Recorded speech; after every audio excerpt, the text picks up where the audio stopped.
So before we get started with this video today, where we're going to be talking about hybrid pythons and hybrid snakes, what I want you to do is leave us a comment down below of what you think about hybrids, because there's a lot of divide in the reptile community about hybrids. Either people really love them or people really hate them. There's not a lot of people that are kind of in the middle. So if you really love hybrids, make sure you leave a comment below. If you really hate them, leave a comment below. Kevin and me will both be going through the comments down below and we'll be reading, and we're going to pick out our favorite comment. I really don't like hybrids, so I'll pick out the best comment who doesn't like hybrids. Kevin will probably pick one that really likes hybrids. And we're going to send you a loot crate box of really special nerd merch that you won't be able to get anywhere else.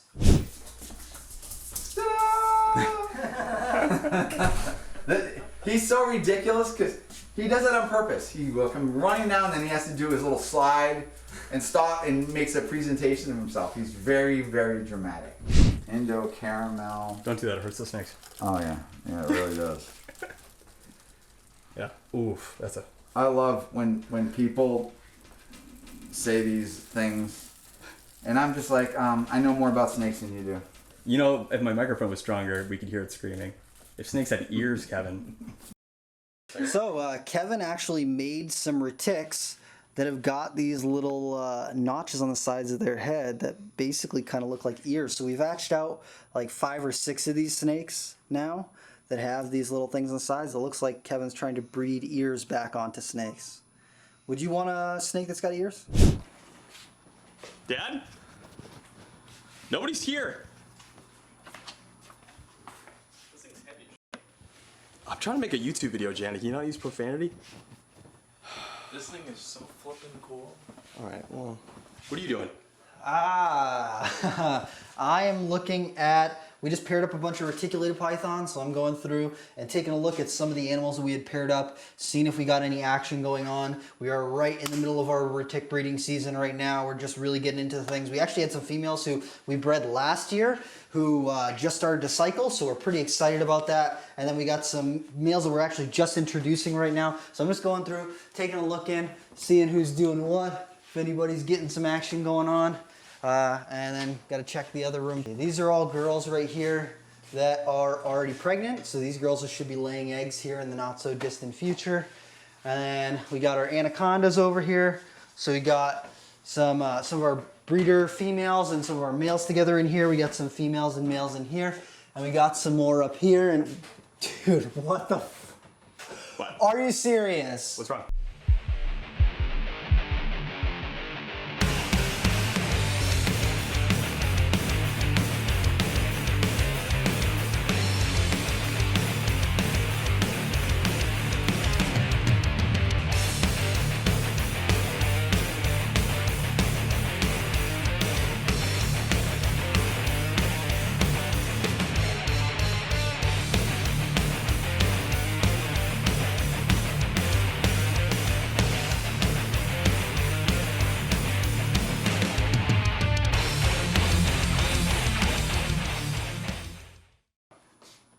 Kevin put a... What is that white one? That is a albino, it looks like a sun glow boa. A coral sun glow boa. Well, what's something you want to hybridize that you haven't been able to do? Boa constrictor and green anaconda. Mm-hmm. They did green anaconda, normal Colombian boa constrictor, so imperator. They did that and made this kind of cool, crazy looking stripe thing, but you don't really get to see much of it. What happens if you take some boa morphs? So if you take the salmon, hypo, you take jungle, albinism, any of those, and then you take that beautiful snake and then put it into the anaconda, you might even get something more remarkable. So it's just, it's fun. It's interesting, and but it's not for everybody. Oh boy, so Kevin, if you don't know, Kevin really loves hybrid snakes, and anaconda boas have been made before, but it hasn't been done in a little while. I guess Kevin wants to make some now because that looks like a boy albino or sunglow boa in there with our green anaconda girl. So let's see. Has he done it before? He's not done that before. So, I mean, Nerd is kind of really well known for making hybrids. Kevin has done a bunch of hybrids over the years. He's bred some really wild things together. Some things worked, some things didn't. He's known for the bat eaters, the jungle retics, and doing some of that stuff. And he's also bred together frilled dragon and bearded dragons. He's bred together veiled chameleons and panther chameleons and all sorts of wild stuff. So it's not completely out of Kevin's wheelhouse to be breeding some boas like this together, but I have not seen him pair up any anacondas with other boas just yet. So let me pull this guy out so we can actually just take a look at him real quick. I don't know if he's gonna try to eat me right now. Okay. Look at that big beef. Okay. So this looks like it's an albino boa, a nice coral albino boa. Oh, get this out of the way. So he was gonna take this and he was gonna mix it with an anaconda. Yeah, try and breed an anaconda to it to make some hybrids. The hybrids, like I said, have only been done a handful of times, so it's not something that's super common, but it is something that has been done before. I don't think that they've made het albino ones yet, so he theoretically could be making some het albino hybrid anaconda boas with this pairing. Let me see if I can get one of the anacondas out so we can take a look at him too. He's got to be really careful though, because anacondas have been known to eat other snakes. So like we should probably keep an eye on these anacondas if we're going to be pairing them up with other stuff. Just cause it's not unheard of for anacondas to eat other snakes. It would swallow the entire snake? Yeah, they'll literally crazy. constrict them and eat them. Oh boy, I'm gonna hold the ladder. Okay, here we go. Oh hell yeah. Okay. You want me to shut this? You're okay. Leave it. You can leave it. Oh. So hopefully this anaconda doesn't rail me right now. All right, so give me looks like we are hybridizing. Give me like an intro. I guess what the next big pair is going to be for Nerd this year. We're going to try and make some anaconda boa hybrids. Take a look at that. How wild is that? Do you have any idea what they'll look like? Yes, I know exactly what they'll look like. Cool, I don't know. Oh wait, that looks awesome. Yeah. There you go, there's your headshot. Yeah. All right, so I'm just gonna stick these guys back in here. It's one of the anacondas right there. Set her right back up into the group. And as soon as she's back in there, we'll put the boa back in. Look at that. Our anacondas are so chill. So anacondas are a type of boa. They do give live birth. In the wild, they'll often mate in big groups where a male or several males will follow a female around and they'll all basically mob right around her. And only the male who's the most persistent will actually get to breed and reproduce with that female. So we're hoping that with this boa in there that be able to make some weird hybrids, I guess. Kevin, do you like hybrid snakes? So you need to give your honest opinion. I'm serious. Yeah, I'm being serious. Here's the deal. We made a video about hybrid snakes. We showed off some of our hybrids. I went in there and I was like, I personally don't like hybrids, but I know that Kevin does. So what you got to do is encourage people to leave a comment and describe why you like hybrids. Start the debate. Do you like hybrids? Actually, let's note something. Not all hybrids I like, because some hybrids suck and some are really remarkable. I mean, that's true. So I've made quite a few hybrids, but I made green, yellow anacondas. Those are Oh, they bad. suck. They're bad. Dude, there was no reasoning with these animals. There was like the biggest night I've created the monster snake. That's I created the nightmare snake that belongs in horror movies. You can't reason with them. They're insane. So I used to call them the He-Man special. Because if you can hold one of these things, it's like being attacked by a chainsaw. You know, obviously we're mixing these different genetics. So we're just looking at the physical attributes, what it looks like, the patterning and all that. That's ultimately our goal. But in some cases, I think you have like a personality type or reactiveness that crosses with another thing, and it might create a super reactiveness where it's worse than either one of the dominant forms of what originated it.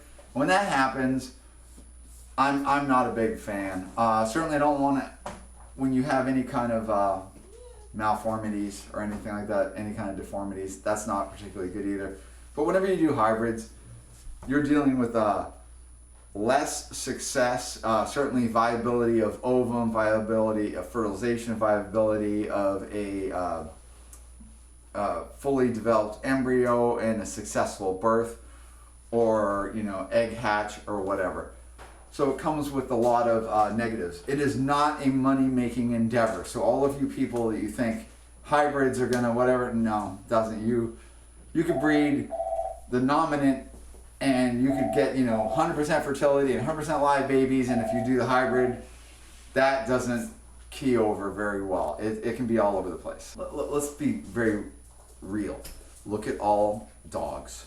Look at all cats. Look at all sorts of poultry. Look at all that stuff. It's done over and over and over again. You're doing all these things to create all these attributes. But snakes and reptiles are typically more pure. Make room. So we have purists. So it's something that we don't do often. I often will go years and not do any. So I get like little things in my mind. And lately with everything that's going on, it hasn't been a huge thing front and center. This is a pairing that we knew that we were going to do. This is a golden child cow reticulated python in there with an albino Burmese python. So we're trying to make some bat eaters. We're going to be making some phantom bat eaters. We're going to be making some head orange ghost stripe bat eaters, some golden child bat eaters, and the likes. A lot of things like that should come out of this clutch. Last season, we made some jungles. So we bred a female bat eater to a reticulated python, and we held back every baby that we produced from that clutch. So this year, we're hoping that if we make some cool bat eater babies, that we might actually have some that we can sell. So that's a pairing that we actually knew that we were going to try and make some bat eaters, because I didn't know about those anacondas over there. And then we've got a couple other things that we're trying to make too. You want to see some of the weird stuff that Kevin's trying to make right now? Yeah. Shh, don't tell him that I showed you this. Okay, so this is a top secret project that Kevin didn't actually post about. We actually tried this pair last year. We didn't get any good eggs, but we're going to try it again this year. This is a scaleless corn snake, and Kevin's been trying to pair the corn snake up with a hognose snake, seeing if he can make little unicorn snakes with that, see what happens with that rostral scale, with that nose scale. So I don't know. Then all those babies, if they have any babies, would be 100% het scaleless. So should be interesting. This is actually a toffee hognose snake. So who knows? This is going to make some really wild stuff. Kevin's got his fingers crossed that we're going to make some interesting little hybrid babies with these. This is called an Imperial milk snake. So this is a cross between a California king snake and a Pueblan milk snake. This one is actually like 75% Pueblan. So he's crossed it back to the Pueblans to get more of that red and orange and black coloration in there, trying to get a lot more of the contrast in it, because the California kings generally don't have a ton of that contrast. But you can see it makes really weird pattern aberrancies. It's got all these kind of lava lamp patterns all over it. So Kevin really likes these, and he's made a ton of these Imperial milk snakes. Let's take a look at a different one. This one right here is another Imperial, but check a look at that. It's got like a red band right around its neck, and then it's got all these crazy stripes down its body. Really unusual. Every single one of these is different, so no two Imperials that Kevin hatches out are ever the same. So this one is the dad of some of the babies that we've produced. So if you've got an Imperial from us, this one's probably the dad. We have a couple other males and females that we're cycling through, but this guy is a champ when it comes to breeding. So this is a little 2020 Imperial that Kevin made this year, and take a look at that. Compared to the darker colored ones that kind of are more orange, this one's like almost all yellow and white with those pattern aberrancies and the stripes on it, but it still does have the kind of red ring around the neck, and it does have a little bit of color in it, but that black and white, black and yellow coloration is really what predominates with this one. What, the colubrids always move around too much. Too much! Hold on, let me see if I can put them under my hand here. Okay, use your trick keys when you photograph them. I will. Yeah. See its little face right there. Merry Christmas! I mean, happy holidays. We tried. There you go. That's how you calm them down. There you go. So you could have people that are all for it because they want to see the wacky, crazy stuff. And then you have people that are completely against it. They're the purists and all that. You know, that's just what life is all about. We have all, you know, people that like Hondas and other people that only like BMWs. And then, they, you know, it's all this stuff. And we're, whatever. But it generally elicits some kind of reaction from people, where you don't have people that are just, you know, tepid about it. It's either this or that. But that's my anecdotal idea. All right, so this right here is called a angry ball, and this is a Angolan python ball python hybrid. This is another one that's been done a few times. This one is one that Kevin has raised now, and she's actually made babies for us. So we have made 75% ball python, 25% Angolan ball python hybrids. But really unique looking snake. Very different. And it's pretty big, honestly. For a ball python, this would be a giant ball python. But for an Angolan, I mean, this is right around kind of size you're expecting for an Angolan. But it's probably 5.5 foot long. Pretty decent sized snake. That wall is not going to let me pick it up like this. Cool. Perfect. Onto that one. I'm amazed that this thing is being so nice right now. Usually it's not.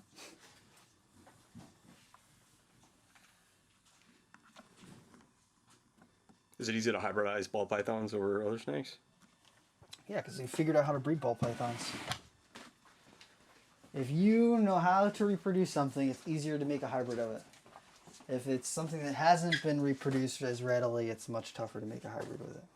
So this snake right here, this is called a wall, and this is a cross between a ball python and a Woma python. So Woma pythons are one of only 2 species of python that don't have thermoreceptive heat pits.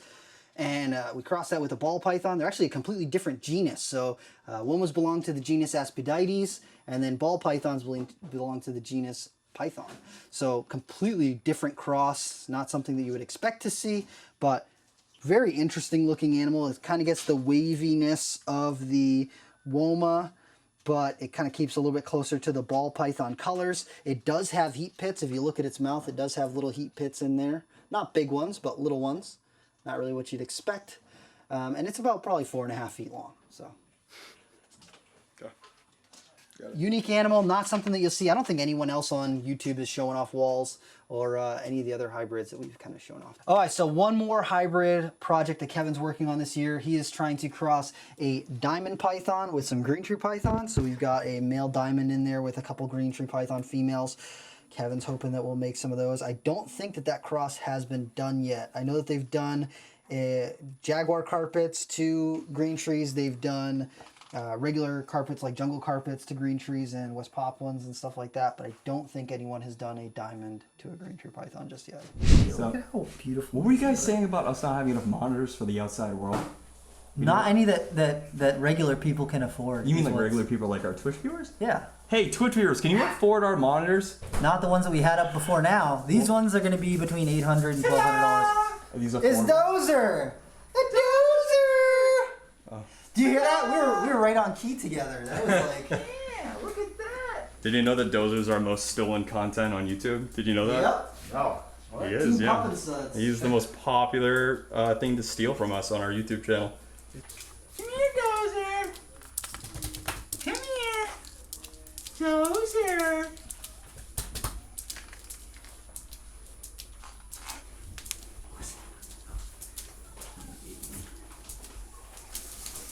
Hi, Dozer.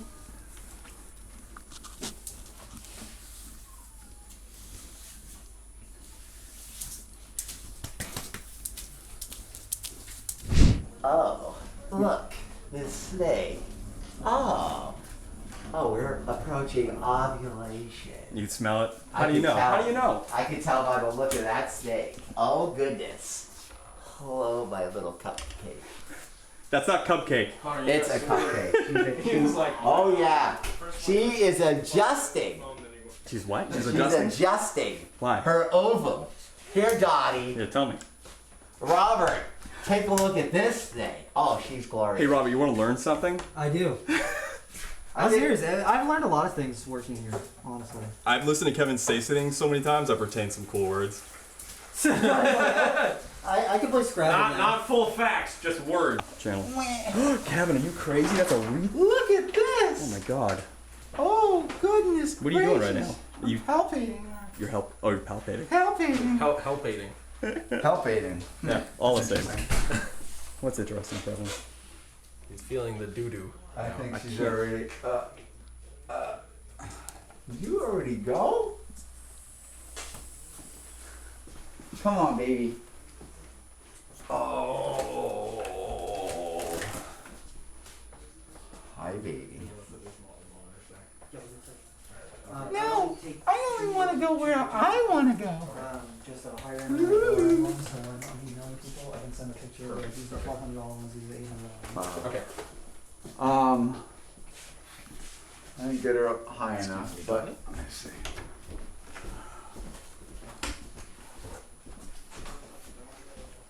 This is what Kevin does in the middle of the night. I do. I do this all the time. That's why you see late night videos being made, just palpating snakes by himself. Oh, he goes in the head, I see. All right, she hasn't ovulated yet. She's big. He always I just showed you a very special technique. Dude, I see you do it all the time. You never talk about it though. You take your head. And why do you do that? Helps me palpate it better. Oh, really? Okay. Is it like solds it still? Is that what you're doing? I got glasses on too, so it's only dark. Yeah, so it's pretty much everything I do is for the most part self-taught, and especially I like to work by myself. It's true. So I have to figure out ways to do things, and if I'm palpating a big snake, Yeah, Kevin's too independent sometimes. It's annoying. He does everything alone. How much are you involved in every little project here? Do you get involved in everything here? Do you, I mean, I don't want to be in some things, but Yeah. I have to be yeah. on a lot of stuff.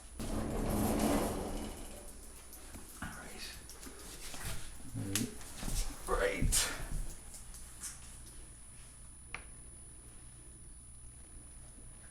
They're still small. Still small. Baby. So the snake is sleeping. How do you know that? She's Her eyes are completely, no, she's sleeping. So first thing,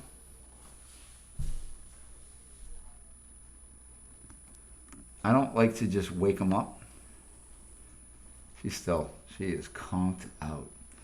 So right here, if you don't know the animal, sometimes an animal that goes from a sleeping state to, oh, it's a food opportunity state, that's where you can get snarfed. Yeah. Let's take this little guy out. Wait a minute. So, isn't it crazy that the size difference here, you get them together? I'm guessing that's a male, right? Yes. So why is your male so much smaller than that female? These males, it could be a lot smaller than this even. Really? Yes. I have, there's a lot of like dwarf blood and a lot of this different stuff too. I try to not have a lot of like the big giant mainland varieties. I mean, I have 22-foot big giant platinums.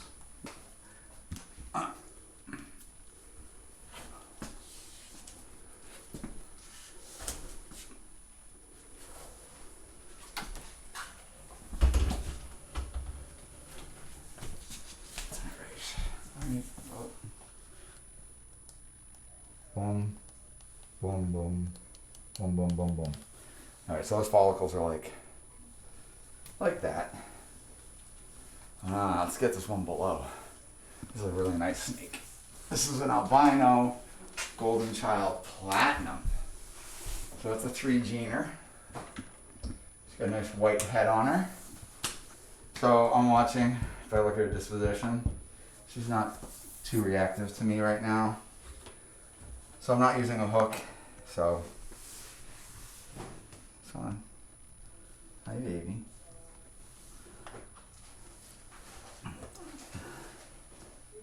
Nope. Hi. So I'll just use the water dish for a second. Just need to get her out of any inquisitive type feeding behavior. So I like to work within the parameters of the animal and how I'm reading it. I think this way, I call that flowing. She's really good right now. So long, inquisitive tongue flicks. So this is a snake that you can really do a lot with. The majority of the snakes you have in here are pretty chill. Yeah. So reticulated pythons are incredibly intelligent but reactive animals. And if your handling skill set is of a lot of insecurity and stuff like that, it's going to telegraph these animals. You're going to basically, in some cases, you're going to aggravate a situation because of the way you're acting. And I'm very committed, methodical with what I do. and just you kind of flow with them. I always tell people when I handle them, I act like I'm never going to get bit. That's like my little thing. And they're like, what? At least for me, it works. So this is a little harder to palpate when you're on the ground. But look how pretty this is. Your shoes are pretty. It's picking up. Don't worry. There they are.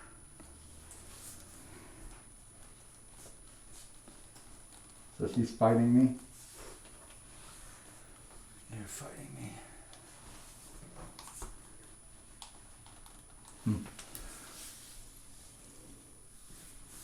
Hi, baby. Cool snakes. Yep. What do we got, Kevin? So at this point, after ovulation, what they do is they go into a predictable set of different things, which would be the post-ovulatory shed. So that means ovulation, and within a few weeks, depending on what the average mean temperature is and what her condition is and how many eggs, and she has a lot of eggs in her. Sometimes it takes a little bit longer, a little bit more strain on the body. She will then shed. So 2 weeks, 2.5 weeks, she goes through a shed. And then retics, generally, if you're keeping them in the right parameters, is the right temperatures, which would be 82, roughly, with a hot spot in the lower to mid 90s, and they will lay their eggs within 35 to 49 days. The more eggs they have in them, it might just take a little bit longer. So this is a pure Solaire this is an F2 generation. You can't even get these anymore. Any of this stuff. Like, oh, there they are. Boom, boom, boom, boom, boom, boom. So I'm feeling her follicles. Her follicles are right about that. So it's really good, like the 30 millimeter. So she's very much, this is a prime spot for her to be for my introduction of a male. And I'll probably just want to make some little smaller growing retics. And so I'll put her with some kind of Jampea blood. And not even really make anything that's too morphy. Small pet retics. There's a lot of people that love retics and they love the personality and the brains and all that. They just want it in a smaller package. So I can easily probably breed this to like a platinum. We did a Coyote times a platinum mainland. So platinum is huge. Coyote is one of the smallest dwarfs. And when you put them together, you kind of get like this smallish animal. Tends to be not towards the big side, but the smaller side. And you get the platinum gene in there too. So. Okay, if you like this video, make sure that you smash that like button, subscribe to the New England Reptile YouTube channel, turn on your post notifications so the next time that we put out a video, you'll get to see it first before anybody else. You can leave a first comment, maybe, if you get there quick enough. And make sure that you check out New England Reptile on Instagram and on Facebook.